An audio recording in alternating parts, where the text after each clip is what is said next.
సుందరకాండ్ అనేది ఒక successful title sir. ఒక ఫ్యామిలీ ఆడియన్స్లో ఒక బిగ్గెస్ట్ ఇంపాక్ట్ ఉన్న టైటిల్. సో కంబ్యాక్లో మీకు సుందరకాండ తగిలింది. ఈ చేంజ్ ఓవర్ కారణం సుందరకాండ అంటే మీరు కూడా పర్సనాలిటీ రిఫ్రెష్ అయ్యారు. అంటే ఒక 10 years బ్యాక్ వెళ్ళినట్టు అనిపిస్తున్నారు.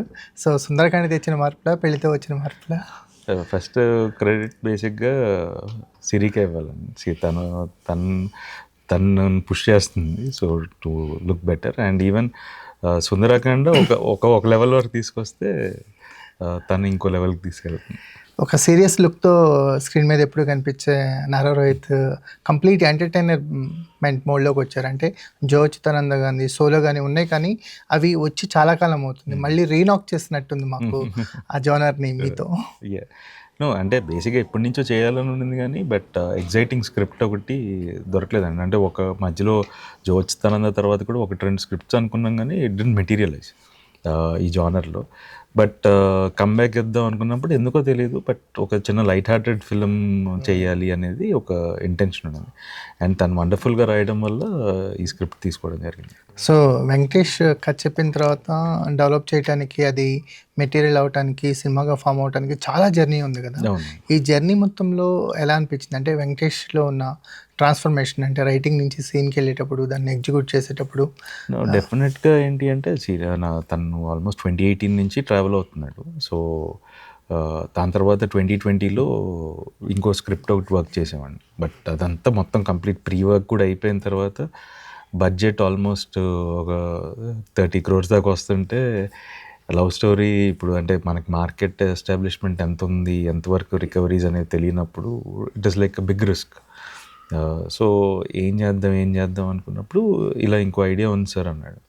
ఫస్ట్ ఐడియా కొంచెం హట్కే ఉన్నది, కంగారు వచ్చింది. ఎలా రాస్తాడు ఏంటి అంటే యూ క్యాన్ రైట్ దిస్, కొంచెం మరీ సీరియస్ దీని కింద కూడా రాయలేము. సో తర్వాత బ్రో డాడీ వచ్చాక ఓకే ఈ స్టైల్ ఆఫ్ నరేషన్ బాగుంది, ఇంట్రెస్టింగ్గా. And then we started working on it.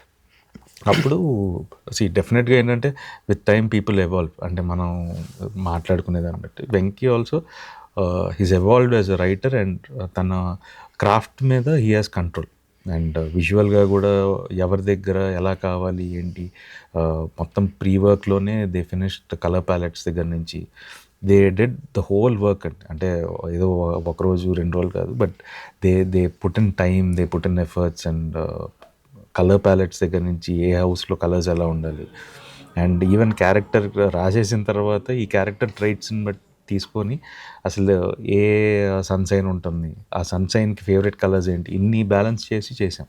So he's done a lot of pre work. And అది బేసిక్గా మనం చెప్తే తప్ప ఎవరికి తెలియదు కానీ డెఫినెట్గా సబ్కాన్షియస్గా అయితే ఏదో అంటే ఒక వరల్డ్లో సిద్ధార్థ్ అనే అతని వరల్డ్ లాగే ఉంటుంది. So that is more important అండి. సో 20 films తర్వాత కూడా ఇంకా మార్కెట్ ఫ్లక్చువేషన్స్ ఉన్నాయి. అంటే ఈ మార్కెట్ ఏంటి, ఎంత ఉంటుంది అనేది చూస్తున్నారన్నారు కదా. ఎలా ఉంది అసలు ఈ స్టేజ్? అంటే బేసిక్గా నేను అంటే ఓటీటీ అనేది బాగా ఇవాల్వ్ అయిన తర్వాత నేను చేయలేదండి. అంటే తర్వాత వచ్చాయి కానీ ప్రతినిధి కానీ భైరవం కానీ మేము when we wanted to do it, అసలు ఓటీటీ ఆ స్పేస్లో ఉంటేనే కదా మనకి ఎంత వ్యూస్ వచ్చాయి లేకపోతే ఎంత కొంటున్నారు అనేది ఒక క్లారిటీ వస్తుంది. సో అసలు వీ కేమ్ ఇన్ జీరో ఐడియాతో దిగాం. బట్ ఏంటంటే we were always confident about the script. డెఫినెట్గా అంటే లిటరల్లీ ఏంటంటే ఇవాళ హాట్స్టార్ కొనిందంటే నా మార్కెట్ లేకపోతే ప్రొడ్యూసర్స్ ప్యూర్లీ కంటెంట్. సో వాళ్ళకి సినిమా నచ్చడం వల్లే తీసుకున్నారు. సో ఆఫ్టర్ దిస్ ఏంటంటే అట్లీస్ట్ ఓకే ఇది మన బెంచ్ మార్క్ అని తెలుసుకోవడానికి ఉపయోగపడుతుంది. బట్ ఏంటంటే ముందైతే నాకు తెలియదు అంటే థియేట్రికల్గా ఎంత పెట్టచ్చు. యూ షుడ్ నో కదండి ఒక స్టేజ్ తర్వాత అయినా సరే. So now I think we have a better clarity okay ఇంతలో పెడితే. బట్ ఏంటంటే పోస్ట్ రిలీజ్ వీళ్ళు ఇంకా క్లియర్గా అనిపిస్తుంది. అంటే మార్కెట్ హైరార్కీ అంతా కొలాప్స్ అయిపోయింది సార్. అంటే ఒక సూపర్ హిట్లు లేకపోతే ఇంకో మాట వినట్లేదు, అయితే సూపర్ హిట్లు తప్ప ఇంకో మాట వినట్లేదు. ఈ ఫ్లెక్స్ ఎలా అనిపిస్తుంది ఇది? డెఫినెట్గా ఏంటి అంటే అంతకుముందు ఉన్నంత కంఫర్ట్ జోన్ ఇప్పుడు ముందు సినిమా ఆడితే నెక్స్ట్ సినిమా గ్యారంటీగా ఆడేస్తే అనేది అయితే లేదు. సో డెఫినెట్గా ఏంటంటే మళ్ళీ నెక్స్ట్ సినిమాకు ట్రైలర్తో ఇంప్రెస్ చేయాలి, కంటెంట్తో ఇంప్రెస్ చేయాలి. ఓపెనింగ్స్ వరకు ట్రైలర్ హెల్ప్ అవుద్దాం, బట్ థియేటర్కి వచ్చిన ఆడియన్స్ ఎగ్జైట్ అవ్వాలంటే స్టోరీ ఉండాల్సింది. సో ఒక విధంగా ఏంటంటే ఇలాంటి సినారియో ఉండడం వల్ల ఏంటంటే it bring best out of all, నా ఒక్కడే కాదు అందరిలో ఏంటంటే will try to survival fitness అంతే. సో మనం ఏంటి అంటే now will be careful on choosing the script, అంటే will work more on pre work.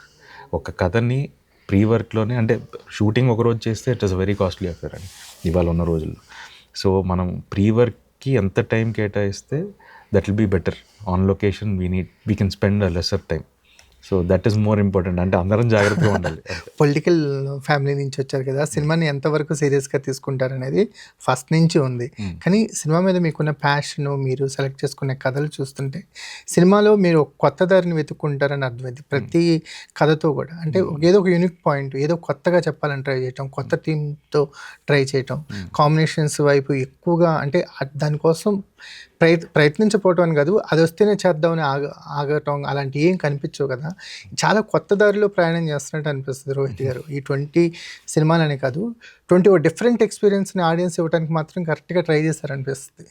డెఫినెట్గా అండి. ఎండ్ ఆఫ్ ద డే కథలో నుంచే హీరో వస్తాడు.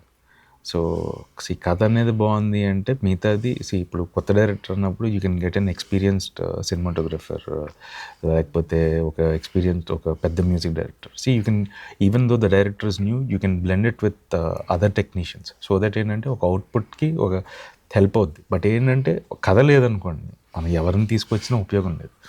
సో డెఫినెట్గా ఏంటంటే కొందరు directors they can create magic, అంటే ఒక మీడియాకర్ స్క్రిప్ట్ని కూడా అద్భుతంగా ప్రజెంట్ చేసే డైరెక్టర్స్ ఉంటారు. బట్ ఏంటంటే ఐ ఆల్వేస్ బిలీవ్డ్ ఏంటంటే లాట్స్ ఆఫ్ ఫ్యాక్టర్స్ అండి. అంటే ఇప్పుడు మనకి సెన్సేషనల్ బ్లాక్ బస్టర్ పడిపోతే you'll get better budgets, so all restrictions ఉంటాయి.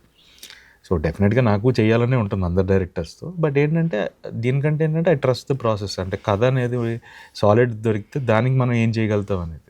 సో అంటే ఆ బ్రేక్ త్రూ అయ్యే మూవీ కోసం ఇంకా వెయిట్ చేస్తున్నారు అనిపిస్తుంది. డెఫినెట్గా అండి. ప్రతిరోజు ప్రయత్నమే. It is like every day. ఇప్పుడు ఈ సుందరకాండ వర్కౌట్ అయిపోయినా సరే నెక్స్ట్ సినిమాకి ఇంకా జాగ్రత్తలు తీసుకొని ఇంకా బెటర్ అవుట్పుట్తో రావాలి. It is not like okay Sundarakanda hit అయిపోయింది నెక్స్ట్ ఎలా ఉన్నా పర్లేదు అనేది దానికి లేదు, చేయలేదు. సో డెఫినెట్గా ఏంటంటే దాని మీద ఇంకా ఎఫర్ట్స్ పెట్టాలి. You should try to get a better output. So జాగ్రత్తలు తీసుకోవాల్సిందే compulsory. What is cinema to you sir, ఒక మాటలో చెప్పాలంటే? Cinema is like it is a world where, అంటే if not cinema I would have never met Venkatesh లాంటి ఒక person కలిసేవాడిని కాదు. Cinema మన ప్యాషన్, ఇక్కడ ఎవరు ఫోర్స్ చేయరండి. We come out of passion. So and so many passionate like mindedness ఉన్న people అందరు కలవడం అనేది this is a great platform. And the world of cinema is like, అంటే ఒక్కసారి దిగిన తర్వాత you will always try to better yourself and give better films. So this is one world which you can never leave.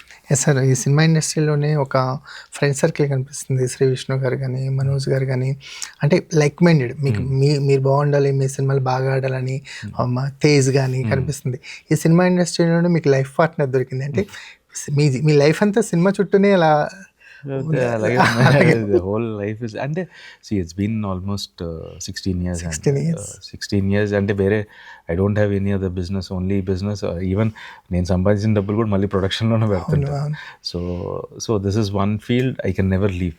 అంటే even పాలిటిక్స్లోకి వెళ్ళినా సరే I want produce more films. And ఇంకా ఎన్నో చెప్పాలి, అంటే అన్నీ నేను చెప్పలేకపోవచ్చు, but at least I can tell it through my production. So marriage తర్వాత సినిమాలు కంటిన్యూ చేస్తున్నారా సార్ గారు? ఇట్స్ అంటే తను as of now she is not doing anything అండి, but she might take up production and other things also. Wish you good luck sir. Thanks for your time. Thank you. Thank you.